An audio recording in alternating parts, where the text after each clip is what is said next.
एक ब्राह्मण बालक था जो बनारस से पढ़कर घर लौटा। पिताजी ने उससे पूछा, पढ़कर के आ गए हो? बालक बोला, हाँ। पिताजी बोले, तो बताओ पाप के बाप का नाम क्या है? ब्राह्मण बालक हैरान हो गया, किताबें खोल खोल कर देखने लगा। फिर बोला, गुरुजी ने तो यह नहीं पढ़ाया कि पाप के बाप का नाम क्या है।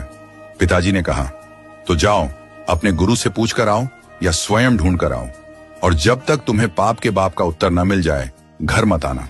ब्राह्मण बालक बेचारा घूमता रहा, सबसे पूछता रहा, पर किसी से भी संतोषजनक उत्तर नहीं मिला। इसी खोज में वह एक सुंदर से घर में पहुंचा। बाहर गौ माता बैठी थी, तुलसी का पौधा लगा था। घर बहुत पवित्र सा प्रतीत हो रहा था। उसे नहीं पता था कि यह एक वैश्या का घर है। उसने सोचा, थोड़ा अन्न जल ग्रहण कर लूं, फिर यात्रा आगे बढ़ाऊंगा। भीतर गया, बैठा। वैश्या ने जल पिलाया। जल पीने के बाद बालक ने पूछा, देवी, आप कोई वैष्णव भक्त हैं? आपका नाम क्या है? वैश्या ने हंसते हुए कहा, नहीं, मैं कोई वैष्णव नहीं हूं, मैं इस नगर की एक वैश्या हूं। ये सुनते ही बालक चौंक गया, पानी का गिलास दूर फेंक दिया और घबराकर बोला, अब तो मुझे गंगा जल में स्नान करना पड़ेगा, कपड़ों सहित नदी में कूदना पड़ेगा। मैंने बहुत बड़ा अपराध कर दिया। पाप के बाप को खोजने निकला था और एक वैश्या के घर का पानी पी लिया। हरे राम राम राम। पुण्य की बात सोचते हुए वह कान पकड़ने लगा और वहां से निकलने लगा। वैश्या ने उसे रोक लिया। मन में सोचा, यह बालक पाप के बाप को ढूंढ रहा है, ज्यादा दूर न जाने दूं, यहीं पर उत्तर दिला देती हूं। उसने पैर पकड़कर कहा, भगवान, आप जैसे लोग मेरे घर आते हैं, इतने दिनों से भूखे होंगे, पाप के बाप को ढूंढ रहे हैं, कौन जाने कब उत्तर मिलेगा। 2-4 रोटी खा जाइए, कुछ प्रसाद पा लीजिए।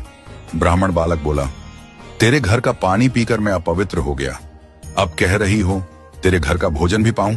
वैश्या बोली, महाराज, मैं आपको दक्षिणा में 5 सोने की मोहर दूंगी, अगर आप मेरे यहाँ का प्रसाद पा लें तो।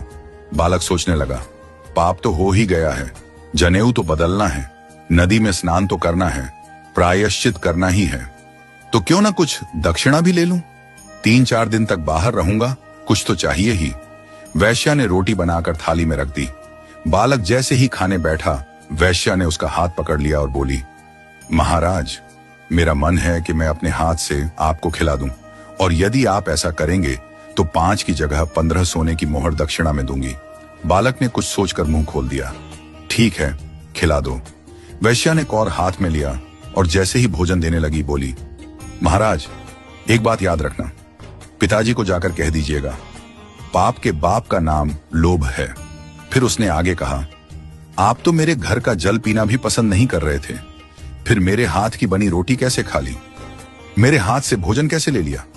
बालक बोला, श्रद्धा। वैश्या बोली, नहीं महाराज, झूठ मत बोलिए, ये सब आपने दक्षिणा के लोभ में किया।